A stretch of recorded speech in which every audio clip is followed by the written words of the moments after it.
Hello friends. इस video में आपके लिए है योगाभ्यासों की अध्यापन विद्या यानी पेपर 2 का यूनिट 9, जिसमें जून साइकिल 2025 में जो भी क्वेश्चंस आए थे उन सारे क्वेश्चंस का सॉल्यूशंस यहाँ पर मैंने इस वीडियो में लिया है। आइए डिस्कस करते हैं इन क्वेश्चंस को, और इस वीडियो को लाइक शेयर और सब्सक्राइब करना ना भूलें। ये है हमारा जून 27 2025 का question paper. It was very easy and जो सभी क्वेश्चंस थे वो लगभग सारे क्वेश्चंस रिपीट क्वेश्चंस थे, सिर्फ इसमें थोड़ा बहुत मॉडिफिकेशंस किया हुआ है। इवन दो मैंने इसको सॉल्व किया है ताकि कोई भी कंफ्यूजन न रहे और ये टॉपिक सारे पक्के हो जाएं। फर्स्ट क्वेश्चन है arrange in sequence according to lesson plan. जो पाठ योजना के आधार पर इनको क्या करना है, सीक्वेंस में लगाना है। तो सीक्वेंस में लगाने के लिए हमें जो सब चीज़ें हम यदि अगर एक योगा टीचर है तो हमें वैसे भी सारा ज्ञान होता है कि भाई हम कैसे क्लास लेते हैं, है ना। तो यहाँ पर सबसे पहले जो पॉइंट्स दिए हुए हैं, सेलियन पॉइंट जो मुख्य बिंदु है या उसका वर्बल इंट्रोडक्शन है, फिर एडवांटेज है, डेमोन्स्ट्रेशन है एंड क्वेश्चन आंसर। जैसे हमें पता है कि भाई क्वेश्चन आंसर सबसे लास्ट में लिए जाते हैं, तो यहाँ पर क्या है, 3 जगह पर क्वेश्चन आंसर लास्ट में दिए हुए हैं। और फिर जब जहाँ पर हम कहें सबसे पहले क्या होएगा, सेलियंट बिंदु, तो ये पॉइंट्स तो पहले बोला नहीं जाएगा, मुख्य बिंदु पहले बोला जाएगा, बताया जाएगा, मौखिक परिचय दिया जाएगा। तो मौखिक परिचय के लिए यहाँ पर क्या है, 3 है, 3 में से ही एक तो फर्स्ट ऑप्शन है ऑलरेडी कट हो जाता है। फिर ना 2 ऑप्शन है, उसमें से हमें चूज़ करना है 2 और 3 में से। फर्स्ट हमारा मौखिक परिचय हो गया। फिर हम क्या करते हैं, डेमोन्स्ट्रेशन। तो डेमोन्स्ट्रेशन भी 2 के अंदर है। और डेमोन्स्ट्रेशन देने के बाद में हम क्या करेंगे, सीधा हम लाभ तो नहीं बताएंगे, पहले पहले हम क्या करेंगे, सेलियंट पॉइंट जो उसके खास बिंदु है उसके बारे में हम बताएंगे। तो हमारा यहाँ पर क्या हो जाएगा, हमारा जो सेकंड ऑप्शन है वो करेक्ट हो जाएगा। देन सेलियंट पॉइंट के बाद में क्या आ जाएगा, फिर हम एडवांटेज बताएंगे। लास्ट में जो है क्वेश्चन आंसर्स आ जाएंगे हमारे। तो ये इस तरीके से ये क्वेश्चन पहले भी आया था जून 23 में, बस थोड़ा सा इसमें चेंज करके इस बार आ गया। तो ये यहाँ पर इसका करेक्ट आंसर 2 है, जैसा कि मैंने बताया आपको ऑलरेडी कि भाई इसका आंसर जो है 2 है। तो ये इसके सारे मैंने पॉइंट्स यहाँ पर फिर से रिवीजन के लिए मैंने लिख दिए, ताकि इस बार ये सीक्वेंस है, फिर नेक्स्ट टाइम हो सकता है कुछ नए इसमें से पॉइंट्स आ जाए। तो इनको ये सारा जो सीक्वेंस है एज इट इज़ आपको लर्न कर लेना है। नेक्स्ट क्वेश्चन, जो नेक्स्ट क्वेश्चन क्या पूछा गया, एक characteristics of a good lesson plan, यानी कि अच्छी पाठ योजना के जो गुण नहीं है, इज़ नॉट अ करेक्टर। कई बार जो है और नहीं में सबसे ज़्यादा मिस्टेक इसमें हो जाती है। तो यहाँ पर जो 4 पॉइंट्स दिए गए उसमें से एक पॉइंट को हमें चूज़ करना है कि कौन सा नहीं है। Generalised for all yoga practices, क्या ये सही है? Detailed lesson plan, yes. Specify materials required, एक स्पेसिफिक जो मटेरियल है उसकी ज़रूरत होती है। And should take cognizance of individual differences, है ना। तो अलग अलग व्यक्ति के हिसाब से उसका पाठ योजना बनानी होती है, सबको कॉमन लेकर के चलना होता है कि भाई हाँ, जो बिगनर है उसके लिए भी है और जो एक्सपीरियंस्ड है उसके लिए भी वो पार्ट के अंदर इंक्लूडेड है। तो इसमें ये 3 पॉइंट तो ऑलरेडी है कि भाई ये तीनों अच्छी पाठ योजना के गुण हैं, है ना। तो जब ये यहाँ पर हमने कहा कि भाई ये तीनों पाठ योजना के गुण हैं, तो ऑटोमेटिकली क्या हो जाएगा, जो है इसका आंसर जो होगा वो ये होगा, यानी कि ये पाठ योजना का गुण नहीं है। तो answer automatically 1 answer. So okay,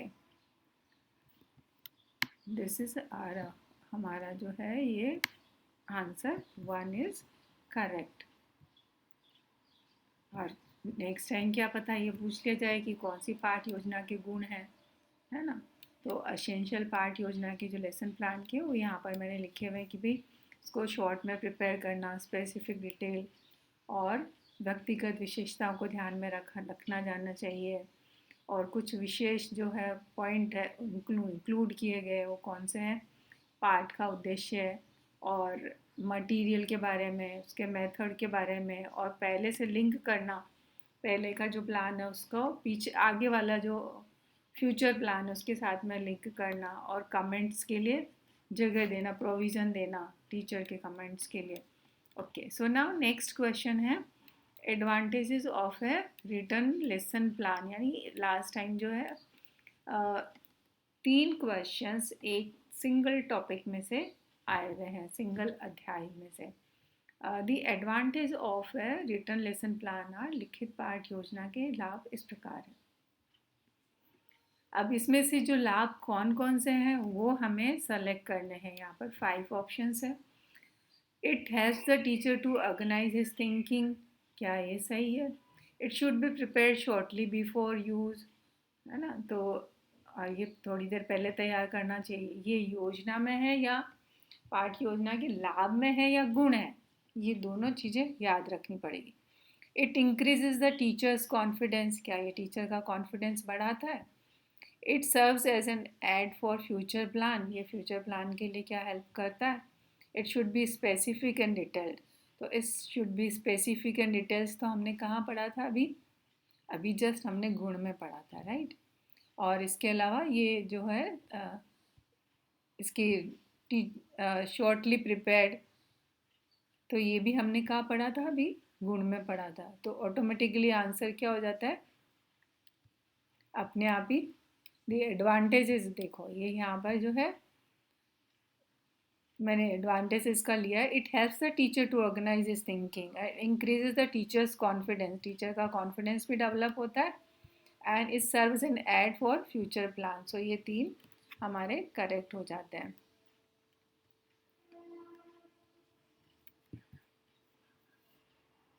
ये हो गया हमारा C, D and A, तो A, C, D that is 2 answer.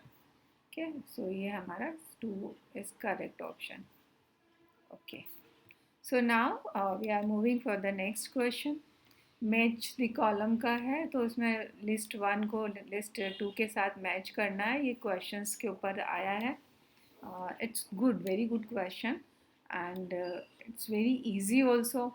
तो क्वेश्चंस कितने प्रकार के हैं और कौन कौन से हैं ये सारे, और उन क्वेश्चंस का ऑब्जेक्टिव क्या है, इतना भी अगर हमने याद रखा हुआ है तो हम आसानी से इसका आंसर दे सकते हैं। इंट्रोडक्टरी क्वेश्चन जो कि हम शुरू में पूछते हैं, जब क्लास स्टार्ट करते हैं उस समय हम इस क्वेश्चन को पूछते हैं, है ना। और थॉट प्रोवोकिंग क्वेश्चन, यानी जो विचार को मजबूर, मतलब हम उसमें थिंकिंग करें, ऐसा question. And question for comprehension, जो कि बोध कराने वाला क्वेश्चन हो। और कंपैरिजन क्वेश्चन, जो कंपैरिजन क्वेश्चन सबसे पहले आप जब कंपैरिजन का अगर आंसर दे देते हो तो वो बहुत इजी हो जाता है। जैसे फर्स्ट आप डीज को आप किससे मैच कर सकते हो? डी को डायरेक्टली आप, जो यहाँ पर भिन्नता लिखा हुआ है बिटवीन, डिफरेंस बिटवीन, तो डी का क्या हो गया? डायरेक्टली 1 से आप इसको मैच कर सकते हो। और फिर बाद में हमने क्या कि भाई क्वेश्चंस ऑफ कॉम्प्रिहेंशन है, देन विचार पर मजबूर करने वाले, तो विचार को थॉट प्रोवोकिंग है। थॉट प्रोवोकिंग इसके जो सारे क्वेश्चंस के जो शॉर्ट के अंदर दिए हुए हैं, यहीं पर मैंने इनको एनालिसिस भी कर दिया था। इंट्रोडक्टरी जो इसके अंदर कहा कि भाई आपको हेल्थ क्यों चाहिए, why do you want health. जब कोई एक योगा क्लास के लिए आता है तो हम सबसे पहले क्या पूछते हैं? Why do you want health, है ना। तो इंट्रोडक्टरी के अंदर ए का 4 हो जाएगा, तो यहाँ पे 4 ऑलरेडी 3 जगह पर दिया हुआ है। और हमने इसका कंपैरिजन का डी का हमने क्या निकाला था? फर्स्ट, तो यहाँ पर वैसे तो आंसर डायरेक्टली आ रहा है। फिर then B thought provoking, B का जो है 3, जहाँ पे relationship of muscular system and doing asanas, तो हम क्या करेंगे? Will apply our mind to find out, and comprehension के लिए, देन कॉम्प्रिहेंशन के लिए क्या हो जाएगा? 2 आंसर। जैसे तो what are the principle, principle जो है प्राणायाम के सिद्धांत क्या है ये पूछा गया है, तो सी का 2 आंसर इज 1। तो सिर्फ 2 ऑप्शन अगर आए थे तो उसमें 2 से ही आपका आंसर आ जाता है। तो ये आंसर 1 इज करेक्ट। ओके, तो ये यहाँ पर मैंने लिखा हुआ भी है, introductory questions, why do you want help, thought provoking question, what is the relationship of muscular system and doing of asanas, and questions of comprehension, what are the principle of pranayam. Fourth is comparison is very easy and introductory is also easy, so first two options correct करने के बाद में आपको you are getting directly answer. तो ये सारा मैं already आपको जब लाइव लेक्चर्स लेती हूँ तो उस समय मैं बहुत डिटेल में एक्सप्लेन करके और आपका सारे क्वेश्चंस का मैंने बताया हुआ भी है आपको। तो आपने यदि अगर पहले की वीडियो नहीं देखे हैं अगर टीचिंग मेथड के, तो आप प्लीज़ देख लीजिए ताकि आपके सारे डाउट्स क्लियर हो जाएंगे। और इस वीडियो में ये 4 क्वेश्चंस आए थे तो मैंने चारों को सॉल्व किया है हमने। और we'll meet in the next video and thank you very much for watching this video. और इसको लाइक शेयर सब्सक्राइब करना ना भूलें, अवश्य करें ताकि सभी को इसका फ़ायदा मिले। Thank you.